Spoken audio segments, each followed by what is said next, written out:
Karena Batam kan kota industri ya Pak. Iya, iya. Jadi kala nanti anak-anak kita nih lulus dari SMK SMA itu, mereka nggak ada gap. Karena mereka tahu di industri seperti ini cara bekerjanya. Tapi mungkin karena di Infinite Learning kan memang ekosistemnya sudah terbangun seperti itu Mas Hari. Tapi kalau di sekolah-sekolah misalnya, ini kan masih banyak guru-guru yang gaptek misalnya. Gimana dia mau mengajarkan teknologi ke siswanya? Itulah makanya.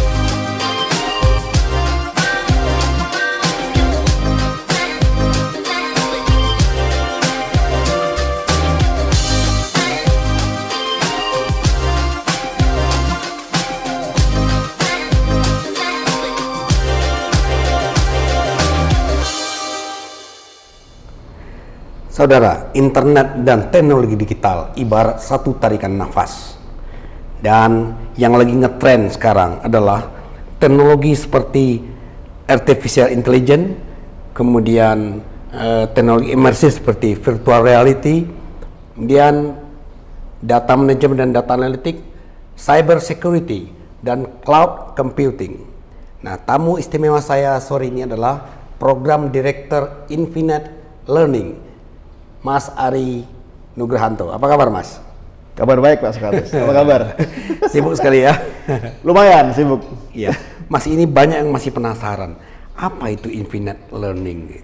Oke, Infinite Learning itu diawali kita tuh ada kebutuhan. Seperti Pak Kres tahu ya, kita kan ada di sebuah kawasan ekonomi khusus Nongsa ya, KIK Nongsa. Yang kita punya brand Nongsa Digital Park gitu ya. Nah, jadi di sana tuh kenapa kita mendirikan Infinite Learning, karena kita membutuhkan banyak talent. Talent untuk siapa? Untuk semua investor yang harusnya membuka perusahaan di kawasan ekonomi khusus Nongsa. Karena setiap KIK itu kan untuk bahasa mengkerek investasi dengan adanya stimulan seperti misalnya tax holiday dan lain-lain gitu ya. Nah, tapi memang tantangannya kan dari talentanya sendiri ya. Ya, berapa kebutuhan talent yang diperlukan untuk KIK Nongsa Digital Park? Itu kalau dari kita punya goals itu sekitar 16 ribuan Pak. 16 ribuan ya yang bisa kita hire gitu ya. Tapi kan ini semua adalah kan multi years ya, ada langkah-langkahnya gitu ya. Meskipun teknologi itu seharusnya padat teknologi ya, tapi pada kenyataannya kita nggak boleh harus selalu mengarah kepada teknologi. Padahal Indonesia ini kan masih padat karya. Dan lagi kita tidak juga mengarah ke namanya yang sifatnya itu bukan kalau di Amerika sekarang sebutannya itu green color ya. Kalau white color kan yang eksekutif, kalau yang blue color kan yang buruh ya. Tapi kalau yang tenaga IT green color. Mungkin bisa cek lagi, tapi kayak green color namanya. Jadi istilahnya itu kita membangun itu. Meskipun kita di Infinite Learning ini tidak mau suka menciptakan hanya buruh-buruh digital ya, tanda kutip ya, tapi juga kita menciptakan seorang leader ya. Suatu hari, masa kita nggak mau sih punya seorang CEO brand besar dunia dari Indonesia. India kan banyak tuh Pak. Nah, mimpi saya juga gitu. Suatu hari kenapa mungkin CEO-nya Google orang Indonesia? Nah, soal talent tadi Mas Hari, ini apa saja keahlian yang diperlukan untuk talent-talent digital ini gitu? Oke, jadi lagi-lagi Pak, Infinite Learning atau kita singkat AL Pak ya. AL itu fokusnya kan kita sebenarnya fokus ke gimana kita bisa mensuplai, jadi nggak hanya mendidik tapi juga menyerap. Nah, ini kata kunci. Mendidik dan menyerap. Nah, menyerap apa? Menyerap kebutuhan industri yang ada di KIK Nongsa pada prinsipnya gitu ya. Di sana kita banyak industri kreatif. Nah, kami membangun universe program yang dimana kalau di industri itu pasti ada divisi itu seharusnya. Misalnya kadang-kadang mereka juga suka double job gitu ya. Tapi kalau bicara programmer ya tergantung programmer apa. Kalau kita bicara lagi digital transformation di setiap industri, pasti nggak jauh yang namanya juga pendekatan yang namanya web-based technology. Kalau orang-orang information system pasti tahu di mana kita membutuhkan teknologi IS ini yang menggunakan web-based ya. Dan itu ada bahasa programming tersendiri. Dan sekarang nggak cuma hanya web-based, tapi juga mobile development atau mobile technology di mana menggunakan handphone, iPad dan yang lain. Nah itu juga programmernya berbeda. Itu namanya mobile developer. Nah berikutnya juga kita ada yang kerjasama dengan IBM dan Red Hat. Kita punya IBM Cloud and AI Academy. Itu juga yang sebenarnya mendapatkan sertifikasi dari Red Hat. Itu sertifikasi tentang sistem administrasi ya, yang dikeluarkan langsung oleh Red Hat sendiri. Nah ini lebih ke arah enterprise. Ada cloud management juga di situ ya, karena kita bicara sebuah data kan sekarang nggak disimpan kayak zaman dulu ya Pak, tapi juga di cloud pasti teman-teman udah tahu semua itu. Nah, jadi kira-kira itu. Nah, di luar dari itu juga kita ada game development. Kenapa game development? Ya sebenarnya sudah banyak risetnya berbagai orang di mana-mana di Indonesia dan para pemerintah dan menteri-menteri juga mengatakan bahwa ini salah satu aset ya. Game itu kan kalau bicara pemasukan income dunia itu besar dan ternyata Indonesia juga salah satu banyak pemainnya. Kata kunci pemain loh Pak. Nah sekarang kita mau coba kita gimana menjadi yang mendevelop atau seorang developernya. Lagi-lagi di AL ini kita mendidik mereka nggak cuma jadi hanya buruh digital atau hanya yang mengerjakan pekerjaan orang lain, tapi juga mempunyai intellectual property sendiri, menciptakan judul game sendiri, cerita game sendiri, ya. Dan tentunya dengan bantuan banyak sekali inkubator-inkubator yang bisa membantu mereka secara komersial gitu Pak. Sudah berapa banyak yang sudah dilatih di Infinite Learning ini selama ini? Mungkin melalui kampus Merdeka juga ya Mas Ari ya? Betul. Jadi one of the reason why kita kerjasama dengan pemerintah, karena memang ternyata investor tuh sangat sangat senang ya kalau kita nih industri juga ada hubungan dengan pemerintah.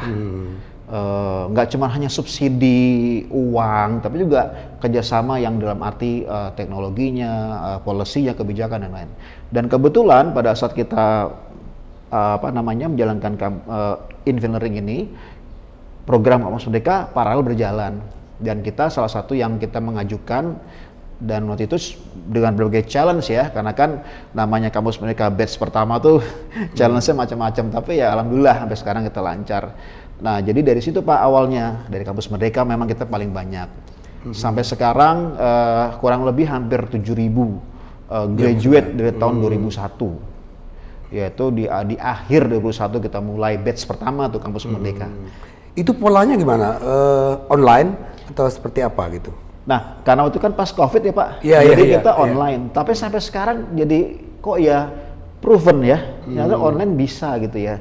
Meskipun saya melihatnya tidak selalu harus online, tapi kan kita melihat nih negara kita kan besar ya. Kalau kita sih mau semuanya kita bawa ke Batam, tapi pertanyaannya kan kembali pasti biaya gitu ya. Ternyata kita lanjutkan online sampai sekarang alhamdulillah tetap dijaga kualitas lulusannya, gitu. Dan sekitar mungkin bisa dilihat sekitar 25-37% itu lulusan kita sudah bekerja dari program Kampus Merdeka, gitu Pak. Mas Ari, apakah ada di tempat lain, artinya maksud saya di kota lain di Indonesia yang lembaga semacam Infinite Learning ini? In terms of lembaga pendidikan banyak Pak ya. Tapi kalau kita bicara lembaga pendidikan dengan ekosistem yang selengkap kita, sepertinya baru kita. Baru kita ya, karena baru Batam gini, ya. Kata kuncinya ada penyerapan Pak. Penyerapan. Jadi di kampus mereka itu ada 2 program, magang Merdeka dan studi independen bersertifikat. Nah magang itu biasanya perusahaan menerima mahasiswa untuk magang di kantornya seperti biasa Pak. Tapi magang juga harus punya kurikulum Pak. Jadi nggak cuma hanya disuruh bikin kopi atau apa gitu. Tapi ada mentornya juga. Dia belajar. Tapi itu biasanya perusahaan yang nanti bisa dikatakan kalau bahasanya dulu itu manajemen trainee. Yang nanti diharapkan diserap. Tapi saya nggak tahu datanya karena saya nggak terlalu banyak sekali di magang. Karena kami lebih fokus ke studi independen. Nah studi independen itu Pak nggak mesti industri, tapi juga lembaga pendidikan juga boleh. Nah kita ini kan hybrid Pak antara industri dan lembaga pendidikan. Jadi bedanya itu kalau bicara ada nggak yang lain. Kalau in terms of lembaga pendidikan mungkin banyak, tapi kalau in terms of dia lembaga pendidikan dan industri yang menyerap itu kayaknya baru kita kalau saya lihat. Karena kita nggak cuma hanya melatih, tapi kita juga menyerap gitu. Tapi menurut Mas Ari, apakah memang selama ini kita agak tertinggal ya dalam tanda petik soal penerapan teknologi dalam bidang pendidikan itu? Saya rasa iya sih. Sangat, bukan sangat ya, gue terlalu ekstrim ya kalau sangat, tapi agak sedikit tertinggal karena masih banyak perbedaan standarisasi kurikulum. Atau mungkin bukan kurikulum, tapi lebih ke pendekatan pembelajarannya.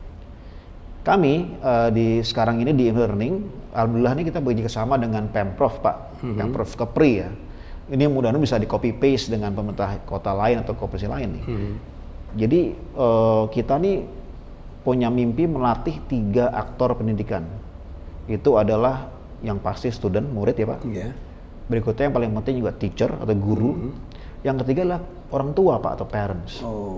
Nah sekarang yang kita sedang jalankan dengan Pemprov di bawah Dinas Pendidikan Pemprov ya, Kadisnya Pak Agung, kemarin kita baru buka acaranya, itu adalah pelatih guru-guru SMK dan SMA Pak. Kenapa guru? Ya guru kan garda depan Pak ya, striker ya. Karena anak-anak sekolah itu kan dari pagi sampai siang, sampai sore kadang-kadang. Jadi kita melatih guru bukan cuman hanya belajar teknologi, bukan.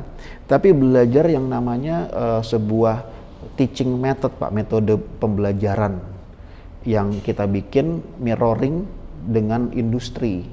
Karena Batam kan kota industri ya Pak. Jadi kalau nanti anak-anak kita nih lulus dari SMK SMA itu, mereka nggak ada gap. Karena mereka tahu di industri seperti ini cara bekerjanya. Karena kebanyakan tidak diterimanya graduate kita atau lulusan kita ini karena taunya hanya disuruh. Contoh misalnya misalnya pinter programming gitu ya. Ya udah, disuruh program apa diprogram.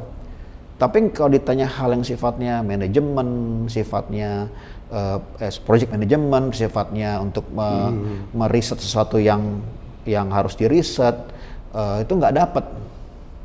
Nah itulah kita ajarkan anak-anak kita nih juga salah satunya seperti itu. Jadi sebelum menentukan inilah solusinya atau inilah sebuah teknologi yang membuat masalah atau tantangan ini bisa selesai, kita harus punya riset yang kuat. Apa aja. Selain tadi soal guru dan siswa yang memang agak kurang ya soal teknologi Mas Ari. Kesannya juga pendidikan teknologi itu tidak diajarkan dari dini gitu di Indonesia ini.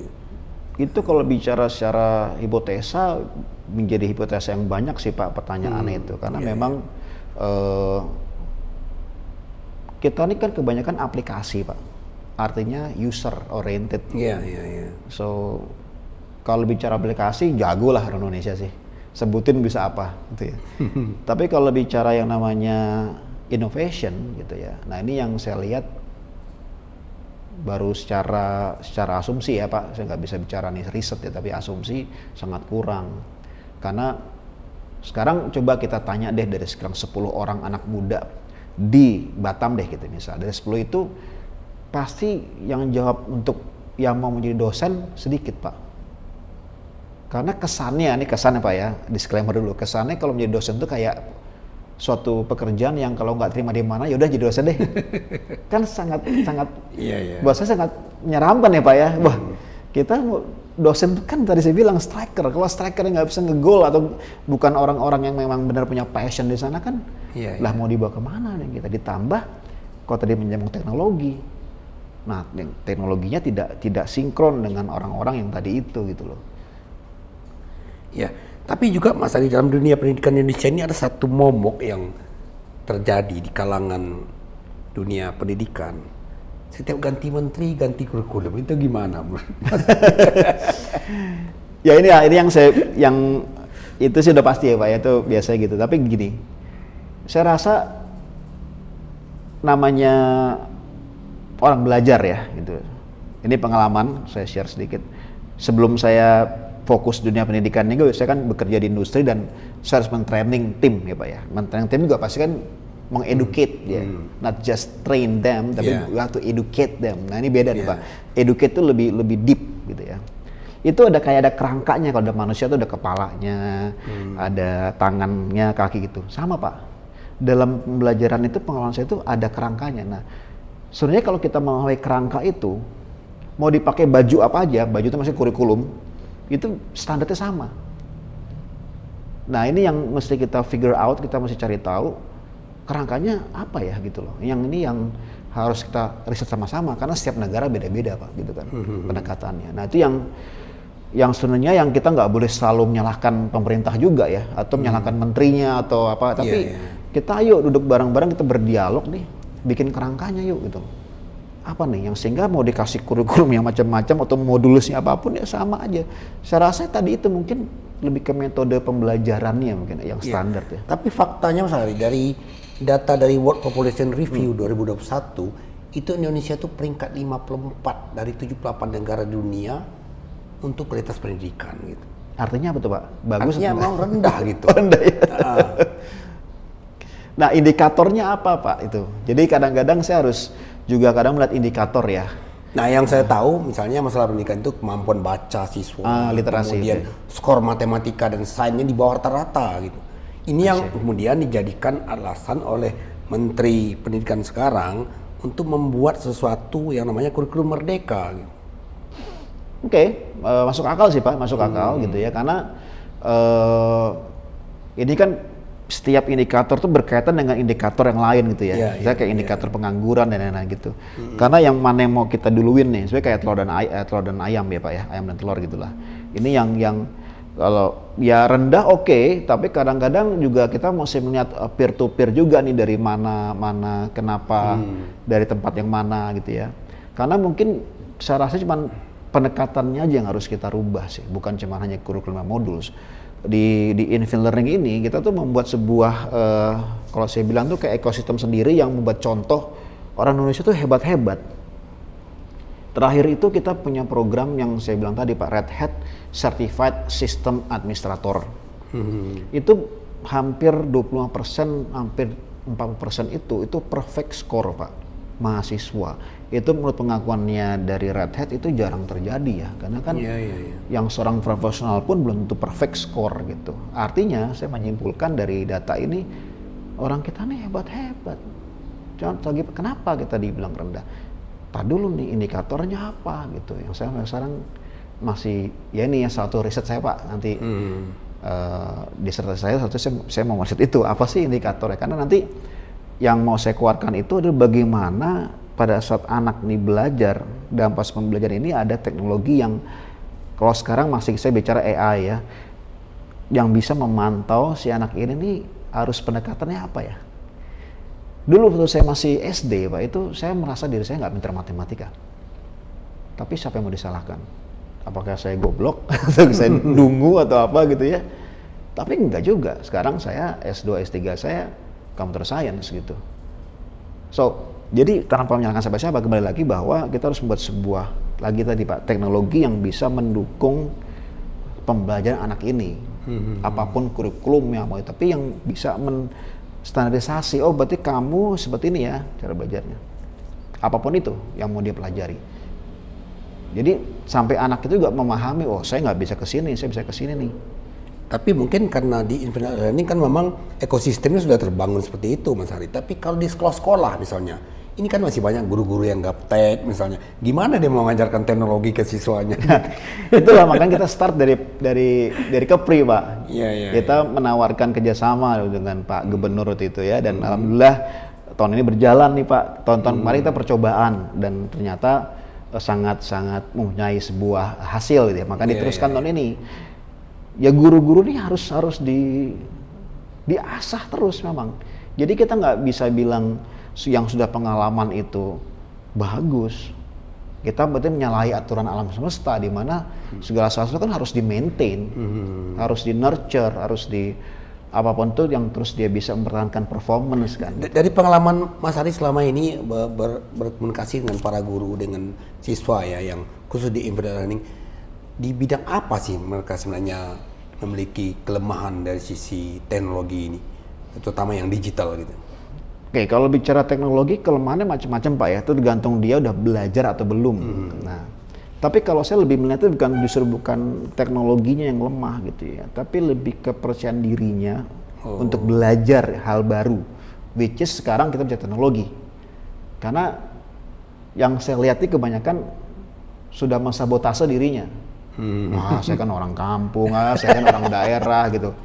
Malah sama gitu loh. Lebih pada itu ya? Iya, itu pengalaman saya. Confidence atau kepercayaan diri untuk belajar sesuatu. Saya bisa.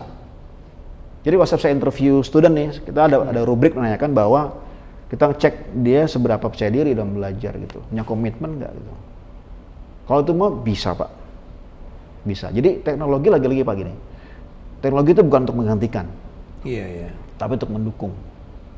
Nah, kalaupun kita mau sedikit balik ke sini untuk membuat si pendukung ini, nah itu kita butuhkan orang-orang ini. Karena kan orang Indonesia kan lebih paham gimana situasi kondisi Indonesia kan. Gitu. Dan saya malah lebih mendukung orang Indonesia bikin solusi buat orang Indonesia dong. Jangan tiba-tiba kita manggil orang asing terus gitu. Kapan orang Indonesia bisa sendiri gitu ya. Karena kan, nah jadi ada tiga poin tuh Pak. Yang mendevelop ini adalah solusinya, ini yang menggunakan. Nah nanti guru-guru ini kita nggak perlu sampai geser sampai membuat, tapi minimal dia bisa menggunakan, gitu. Karena menggunakannya juga harus balance, harus align dengan cara pembelajarannya atau teaching methodnya. Iya, Mas Hari, dari yang saya baca ya, di Indonesia ini Kepulauan Riau ini adalah daerah kedua setelah DKI Jakarta penetrasi internetnya gitu. Secara nasional, apa keuntungan yang bisa didapat oleh Kepulauan Riau dengan kondisi kelebihan seperti itu? Penetrasi internet yang tinggi, kemudian landing point internet, hub internet itu ada di Batam gitu.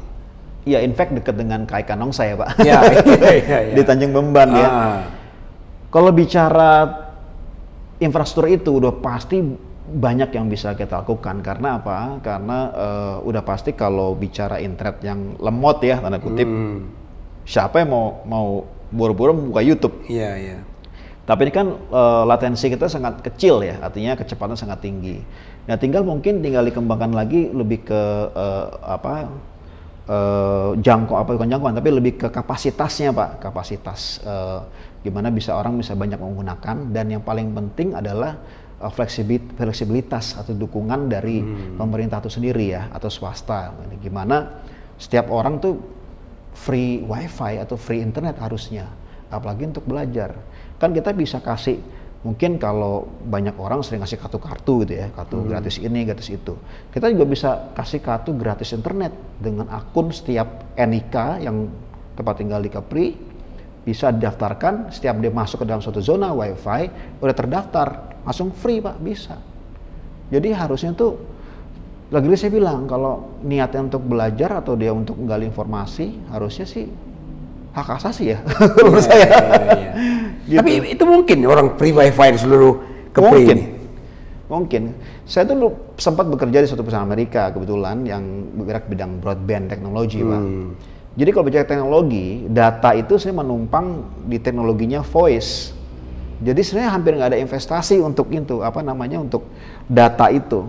Kalau di negara-negara maju data itu murah Pak, murah karena ya tadi teknologi itu kabel voice tuh dia numpang data tuh numpang kabel voice gitu. Iya. Tapi ada ketimpangan juga ternyata Mas Hari soal sinyal internet ini ya, terutama warga yang tinggal di interland itu mereka masih kesulitan sinyal. Kadang-kadang ada tower internet di situ besar sekali, ada tulisan 4G malah gitu, malah sinyalnya nggak ada gitu. Ini gimana solusinya ke depan? Ya ini lagi-lagi memang harus meriset kembali solusi yang tepat untuk daerah kepulauan itu apa. Memang kalau bicara kecepatan dan kehandalan dan kestabilan itu memang dengan kabel fiber optik ya, itu udah pasti. Tapi memang nggak selalu harus itu solusinya, karena kan kita sekarang udah banyak sekali solusi lain yang tidak hanya dengan kabel bawah laut. Kalau kabel itu memang menjadi sebuah hambatan ya. Dan kalau kembali ke dunia pendidikan gitu ya, itu nggak perlu dengan internet pun bisa sebenarnya. Ya dengan nanti yang ini satu riset saya nih Pak sebenarnya, di mana belajar online tanpa internet Pak. Itu kan jadi pertanyaan, pakai apa dong? Nah justru ini saya sedang riset. Jadi gitu disclaimer-nya. Karena ya online itu kan ya sekarang orang pasti berpikirnya selalu internet gitu kan ya. Sekarang kan kita nggak tahu ke depan. Nah ini yang saya coba untuk riset sih, apa sih kalau sekarang, kenapa nggak pakai ini aja, apa yang punyanya Elon Musk Pak, Starlink gitu kan ya oke, itu kan sudah VSAT kan kalau VSAT kan dia kalau Starlink kan dia low orbit aja gitu, tapi kan sama lah, hampir sama teknologinya. Nah itu saya punya bahan penelitian tuh, orang bisa belajar di mana aja tanpa harus tergantung dengan jaringan internet Pak, gitu loh. Kan juga bisa nama intranet juga ada gitu ya. Itu salah satu hipotesanya, dan banyak sekali lah saya lagi coba untuk riset sih. Terutama yang kadang-kadang negara kepulauan kan Pak, nah itu paling penting Pak. Terus saya ingin tahu Mas Ari, apa sih kenapa Batam jadi banyak sekali pilihan sekarang soal pembangunan data center ya? Itu sederhananya gini. Di Batam tuh kebanyakan seperti data center nasional pun juga kan seperti diberitakan di mana-mana kan di Batam ya Pak ya. Jadi saya bisa ngomong karena udah diberitakan di mana-mana. Itu kan sebagai data recovery center Pak, DRC. Kenapa DRC? Karena Batam ini kan di luar dari Ring of Fire. Tidak ada tsunami, nggak ada gempa, banjir pun juga jarang gitu ya. Itu paling penting karena data center recovery itu dia harus aman. Kalau terjadi apa-apa dengan yang mainnya ya dia aman. Nah selain itu juga banyak sekali yang invest data center ya, selain tadi latensi Pak, Tanjung Memban, Nongsa dekat gitu ya, dan tadi aman. Jadi waktu saat due diligence itu kan konsultan pasti ngecek dan kenapa harus di Batam ya tadi infrastrukturnya, resikonya, terus juga yang paling penting juga internetnya, listriknya, airnya gitu ya. Nah itu yang jadi pertimbangan. Tapi yang paling penting itu adalah lokasi geografis juga Pak sebenarnya, sama dukungan infrastruktur fiber optik. Tapi kan itu jadi pembicaraan secara meluas ketika pusat data nasional kita tuh di hack itu Mas Ari ini. Menarik sih Pak ya. Itu banyak sekali bisa digali, cuman hari ini saya nggak mau bicara itu. Karena nggak cuma teknis ya, tapi juga banyak. Dan yang mengejutkan ternyata kebanyakan pusat-pusat data kita itu tidak di backup, 98% tidak di backup. Ini kan juga bersiko sebenarnya gitu. Nah ini masih diteliti lagi sih, apakah benar nggak di backup gitu ya. Karena seharusnya teknologi yang kita gunakan itu seperti halnya juga dengan handphone kita, itu ada namanya backup dengan cloud otomatis kan Pak. Seharusnya sih ada backup sih Pak. Cuman mungkin ya, ini saya disclaimer, mungkin kapasitasnya yang nggak cukup, sehingga ada data yang tidak tersimpan atau tidak terbackup. Sama kayak misalnya kita kalau di pengguna iPhone kan ada iCloud ya. Kalau si iCloud kita lupa bayar lah gitu, lupa bayar langganannya, itu kan yang baru-baru nggak ke backup Pak. Tapi kan transformasi digital ini kan sedang gencar-gencar dilakukan. Tapi soal keamanan cybernya kenapa kita agak seperti kurang memperhatikan yang gitu Mas Ari? Ini yang sebenarnya paradoks ya dengan yang ada di Infinite Learning. Karena kita punya lulusan hebat-hebat. Cyber security-nya gitu loh. Jadi maksud saya menarik juga ya untuk diteliti lagi seberapa parah sih serangan cyber itu. Saya penasaran juga. Saya kalau nanti diizinkan untuk kita melakukan penelitian gitu ya kan untuk negara ini ya kenapa enggak gitu. Karena lulusan-lulusan kita ini setiap hari udah AL tuh diserang banyak hacker tanda kutip ya Pak ya. Jadi hacker tuh juga nggak berarti juga orang jahat ya Pak. Hacker tuh hacking tuh udah ilmu sebenarnya untuk kita tuh ngetes kemampuan. Ya kita menjaga kita punya network dan kita melakukan hacking. Kita melakukan pen test namanya, penetration test. Ini kena nggak nih, ini masuk nggak nih gitu loh. Nah kita punya ilmu itu. Nah tapi memang kadang-kadang ada orang pen testnya ke orang lain gitu loh, ngetes. Tapi ini sebenarnya bisa diambil apa ya? Hal baiknya gini, bahwa kenapa bisa dihack? Berarti kan kita bisa melakukan sebuah evaluasi Pak. Jadi sebenarnya kan kalau cyber security itu kan sederhananya kan gimana kita memprotek rumah kita kan. Itu lulusan kita hebat-hebat Pak. hebat-hebat gitu loh. Nah, jadi ini sebuah menarik sih fenomena ini yang saya pengen tahu lebih banyak sih Pak. Kenapa ya bisa dihack gitu? Ya, cuman kalau dari kejadian sehari-hari ya di masyarakat umum gitu Mas Ari, itu sekarang penipuan secara digital itu juga meningkat. Misalnya ada yang pinjaman online ilegal, kemudian ada tautan virus atau malware gitu, kemudian dia yang mengambil alih akun-akun pribadinya. Itu seperti apa caranya untuk mengatasinya, supaya masyarakat juga lebih waspada gitu sebenarnya? Ini sebenarnya salah satunya adalah kalau kita bicara pengertian yang sederhana, kita analogikan ya, itu cyber security itu ilmu yang sebenarnya hampir sama kita jaga rumah kita. Gimana kita menjaga rumah kita sendiri. Nah, karena banyak rumah juga masih suka kemalingan. Kenapa? Karena kesederhananya ketidaktahuan kita gimana menjaga rumah kita. Sama dengan ketidaktahuan kita gimana menjaga privasi data kita. Yang ini harusnya kita memberikan terus edukasi nih ke mana-mana.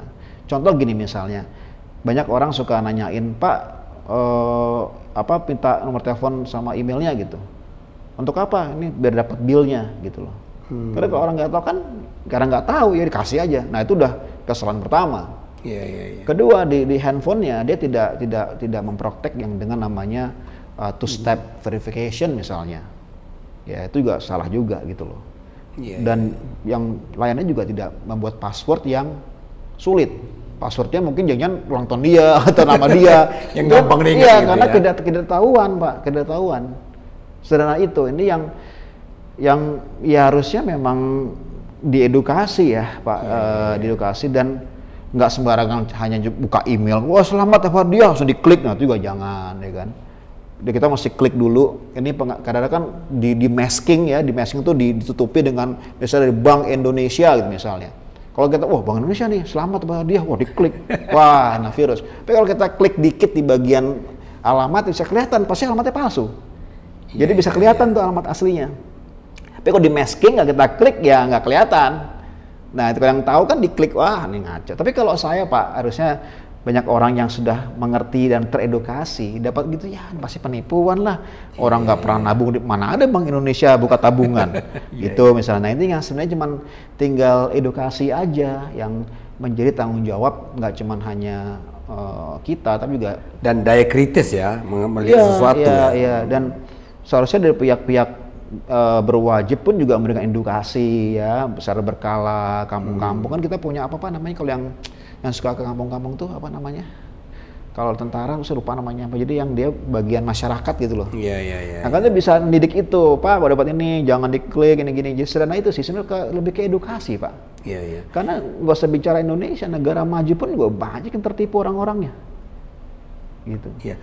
Terus Mas Ari, ini kan agak menarik ya kalau lihat datanya. Orang Indonesia ini kan sangat hobi ya dengan media sosial ya. Dan kita ini juara gitu. TikTok ini juara 2 dunia ya. Kemudian di Instagram juga juara 2, Facebook tuh juara 3, untuk YouTube gitu. Apa nilai positifnya buat bangsa ini begitu banyaknya orang yang suka dengan media sosial? Again, kalau saya balik ke term sendiri Pak, media sosial. Jadi sebuah media untuk bersosialisasi kan harusnya kan. Iya. Sebenarnya bukan sebagai media untuk menjatuhkan, media untuk saling fitnah. Itu udah salah tuh, itu kan media sosial. Iya. Media sosial gimana manusia kan makhluk sosial, so dia butuh bersosialisasi. Sebenarnya keuntungannya mengarah positifnya dengan hal yang mungkin dengan berbisnis ya, atau mungkin tadi kalau kita bicara pendidikan untuk mengajar ya, dengan memberikan informasi-informasi yang tadi mengedukasi. Itu juga harus balance Pak. Nah pertanyaannya kan antara yang sinetron tanda kutip nih beritanya gitu, yang saling fitnah, saling kritik itu, dengan yang mengedukasi, timpang jauh banget gitu. Media sosial itu bisa digunakan untuk hal mengedukasi juga, tadi yang hal kita bicarakan, misalnya jangan ini, jangan itu. Nah itu harus sering gitu ya, harus yang lebih banyak dari yang gitu-gitu harusnya. Itu salah satu positifnya sebenarnya, karena semua kan udah di genggaman tangan semuanya Pak. Iya. Genggaman tangan semua ini yang siapapun yang nggak cuma pemerintah aja, tapi semuanya harus saling gandengan tangan untuk memberikan informasi-informasi yang bermanfaat gitu loh. nggak cuman hanya soal-soal yang sifatnya kalau saya bilang sinetron ya, yang kalau lihat orang sengsara seneng banget tuh ya. Itu sih Pak keuntungannya. Kalau saya lebih lihat tadi angle-nya balik ke pendidikan. Jadi selalu teknologi yang mendukung pendidikan itu ada sebenarnya media sosial gitu loh. Karena kan kita bayangin kalau kita ngajar Pak dengan TikTok, bisa kan? Semua orang bisa belajar dengan TikTok. Asal nanti dikasih apa tuh kan suka dikasih apa sih hadiah, saya nggak pernah tahu sih. Itu kan keuntungannya si orang itu. Artinya tergantung orang bisa memanfaatkan itu yang positif sebenarnya. Iya, jadi nggak selalu hanya jualan, tapi yang jualan boleh. Tapi what if, kan angle kita kan pendidikan, dia ngajarin sesuatu, apapun diajarin. Mau belajar apapun bisa online gitu ya, bela diri, belajar masak, belajar algoritma, program. Sebenarnya guru-guru juga bisa menggunakan TikTok untuk mengajar ya. Bisa. Jadi sekarang gini Pak, saya pikir nggak ada alasan lagi orang mengeluh gajinya kurang. Karena sekarang semua orang bisa nyari uang dengan gampang seharusnya. Kalau mereka menggunakan kreativitasnya mereka. Dan mereka mau. Nah nih kadang orang udah mensabotase sendiri. Oh saya kan nggak, ya gini, saya nggak bisa gini. Kan bisa sekarang belajar di YouTube gampang Pak. Orang mendadak jadi barista karena belajar di YouTube loh. Termasuk saya Pak.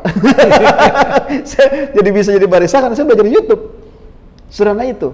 Bisa bikin kopi yang enak gitu, bayangin Pak. Artinya kan kita bisa ngajarin balik deh. Atau kita buka coffee shop, atau itu ngajarin orang lagi, income Pak. Atau buat seminar, income Pak. Jadi sebenarnya teknologi itu menyediakan untuk hal itu kalau saya lihat, selama tidak di misuse ya, atau misapplication. Nah ini yang kadang-kadang yang berlebihan itu karena penggunaannya mungkin nanti mengarahnya kemana nih. Misalnya sekarang X ya, kan dulu Twitter. X ini kan lagi ribut dengan isian pornografi kan kata gitu ya. Ya itu kita namanya teknologi, kita nggak bisa menghalau dengan harus kalau memblok. Tapi gimana kita bisa kasih konten yang bisa menyaingi itu? Iya. Mas Ari, apa yang Mas ingin sampaikan kepada anak-anak muda Batam? Banyak mereka yang masih belum mengenal Nongsa Digital Park, Infinite Learning yang sebenarnya ini kesempatan buat anak-anak Batam terutama untuk lebih mendalami hal-hal yang berbau teknologi digital seperti ini gitu. Oke. Jadi bagi teman-teman nih, Gen Z terutama ya, teman-teman Batam, lebih kita bicara konteksnya bukan cuman hanya belajar ya. Tapi kalau saya lihat dari pengalaman yang kita punya teman-teman Gen Z yang belajar sama kita, yang bekerja sama kita, itu adalah coba lebih termotivasi dengan passion masing-masing. Kita punya tagline itu anyone, anything. Artinya setiap orang bisa menjadi apapun, anything ya Pak, menurut versi terbaiknya dia gitu. Nah di tempat kita itu memberikan ruang itu. Jadi nggak harus misalnya mentang-mentang dia punya keahlian fotografi, terus seumur hidup fotografer, belum tentu. Bisa nggak dia jadi seorang programmer? Bisa kalau dia mau.